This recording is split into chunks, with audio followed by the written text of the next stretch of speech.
And then tonight we're going to talk about mind the gap and how we can start to pay attention to that space that is in between where we are and where we want to go.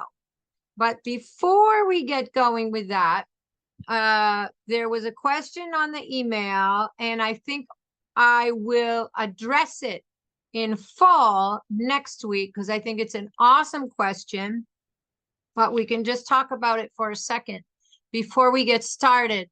And that is, how do we keep our mindset positive when our horse was going really well, and then some of the old problems and what seemed to be things that were no longer coming up?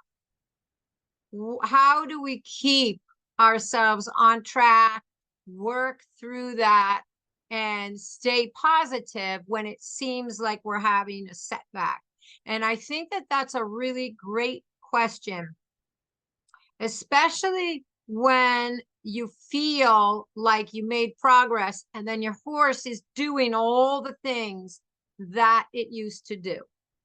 And what we need to realize is that horses have certain conformation and certain characteristics and ways that they behave when they don't feel right.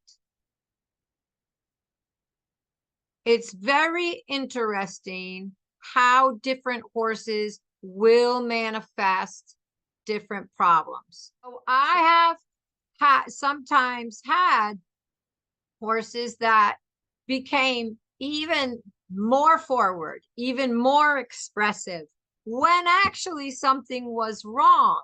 And it took me a while to notice that that's how that particular horse was manifesting that particular problem.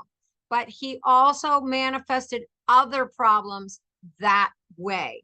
So why am I telling you this is that if you worked a horse, got a horse that had some issues, and you worked through those problems and you really feel like you're getting on your way and those issues are going away, it doesn't mean that it's exactly the same thing happening again that's causing your horse to respond that way. It's just his way of showing you that something is not quite right.